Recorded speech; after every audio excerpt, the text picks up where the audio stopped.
வணக்கம். தென்பண்ணை ஆற்றில் ஏற்பட்டிருக்கக்கூடிய அந்த வெள்ளப்பெருக்கு காரணமாக கடலூர் மாவட்டத்தில் பல்வேறு மாவட்டங்களில் இருக்கக்கூடிய அந்த பகுதியில் மழைநீரானது சூழ்ந்திருக்கக்கூடிய காட்சியை பார்த்து வருகிறோம். தற்போது நாம் நின்று கொண்டிருக்கக்கூடிய அந்த உப்பளவாடி, தாளங்குடா, கண்டக்காடு பகுதிகளில் அந்த மழைநீரானது சூழ்ந்திருக்கக்கூடிய காட்சியை பார்க்கிறோம். இந்த வெள்ள நீரானது 3 நாட்களுக்கு மேலாக அந்த சூழ்ந்திருக்கக்கூடிய நம்ம காட்சியை பார்க்கிறோம்.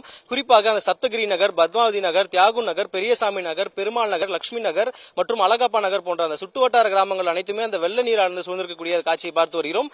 தற்போது அவற்றை நீர் வடியாமல் 3 நாட்களாக இருக்கக்கூடிய அந்த காட்சிகளை தற்போது நமது ஒளிப்பதிவாளர் காட்டி வருகிறார்கள். நேற்றைய விட இன்று தென்பண்ணை ஆற்றில் நீர்வரத்து சற்று குறைந்தால் கூட தற்போது வரை அந்த குடியிருப்பு பகுதியில் சூழ்ந்த நீர் இன்னும் குறையாத பட்சத்தில் இருக்கிறதாக அந்த கூறப்படுகிறது.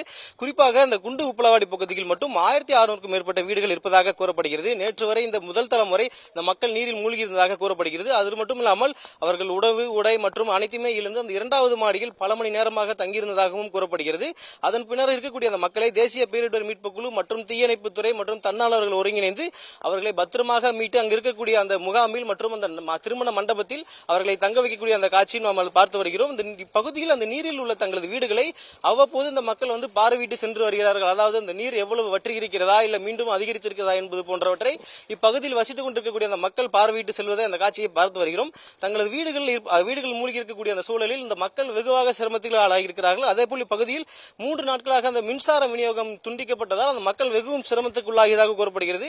அவ்வப்போது இந்த பகுதியில் சாரல் மழையானது விட்டு விட்டு பெய்து வருவதாகவும், குறிப்பாக இந்த சென்னை வானிலை ஆய்வு மையம் இன்று கடலூருக்கு மழை வாய்ப்பு அதிகமாக இருப்பதாகவும் தெரிவித்திருக்கிறது. இந்த நிலையில் இந்த குண்டு உப்பளவாடி, கண்டக்காடு, தாளங்காடு பகுதி மக்களின் இயல்பு வாழ்க்கை முற்றிலுமாக தடைபட்டிருக்கிறது.